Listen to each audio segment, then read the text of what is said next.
Hi, this is Martyn Brown, political editor of the Daily Express, and I'm here in the Forbidden City in Beijing. Prime Minister Keir Starmer has just held a meeting with President Xi Jinping of China. It's the first time UK PM has been on Chinese soil for 8 years, and by all accounts it seems to have gone quite well. They've come to agreements on whiskey tariffs and potentially on visa-free travel. We had a very good, productive session with real concrete outcomes, and it was a real strengthening of the relationship, and that's in the national interest because, of course, there are huge opportunities here in China. It's the second biggest economy in the world, and that's why we've got such a big business delegation. A lot of the discussion was about how we open up access for those opportunities, focusing, as I always do, on how is this going to be delivered back in the United Kingdom, how does it benefit people back at home. And we made some really good progress on tariffs for whiskey, on visa-free travel to China, and on information exchange and cooperation on irregular migration, focusing particularly on small boats and engine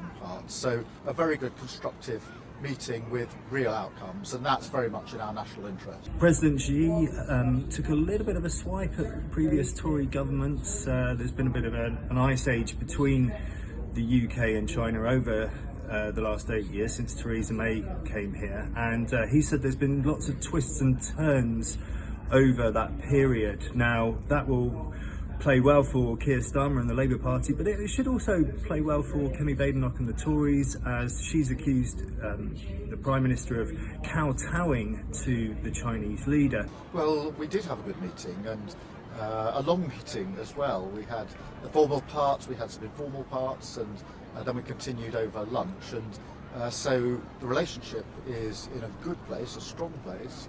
And what I'd say to everybody here is that I always act in our national interest, and therefore the question for me is how does this accelerate and deliver back at home? I know that whatever's going on in the world, the most important thing to the vast majority of people is the cost of living. So opening up access to business, opportunities, seizing those opportunities, which then gets reflected in better businesses, in jobs, in price reductions at home, really, really matter. And so we made real progress on all of those areas.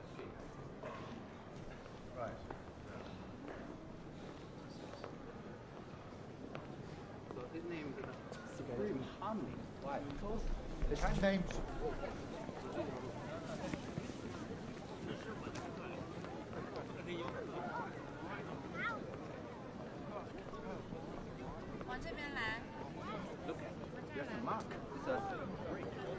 part of the rationale for engagement is to make sure that we can both seize the opportunities that are available, which is what we've done, but also have a mature discussion about issues that we disagree on. Were they listening on that, you think? Yes, we did have a respectful discussion about that, raised those issues, as you would expect.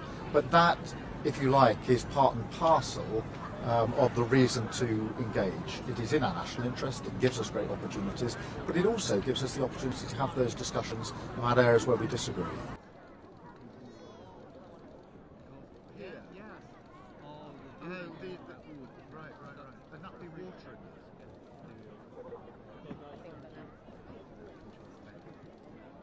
They had a big lunch today, many courses in the Great Hall of the People, and they had lots of discussions about human rights issues as well, the case of Jimmy Lai, and they touched on the Ukraine as well. The PM moves on to Shanghai next, where I hope it will be a little bit warmer than it is in Beijing. Thank you. Speak to you from Shanghai. As you have said, this is the first visit by a UK Prime Minister. To my mind, that's been far too long, and I'm very pleased that I have a very strong delegation with me. All my top advisors, top ministers. The first visit by the British Prime Minister after 8 years.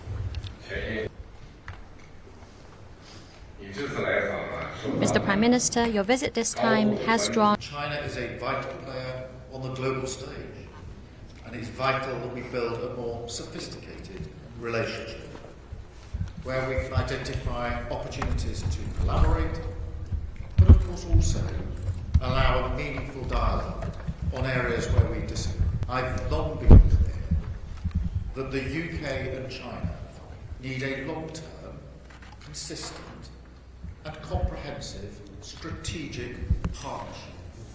And that's what we discussed when we met in Rio in the G20. We are G20 economies. We're fellow members of the United Nations Security Council, and our trading relationships support hundreds of thousands of jobs in each other's countries and have gone on for a very, very long history. I think that working together on issues like climate change, global stability, during challenging times for the world is precisely what we should be doing as we build this relationship in the way that I've described. So thank you again.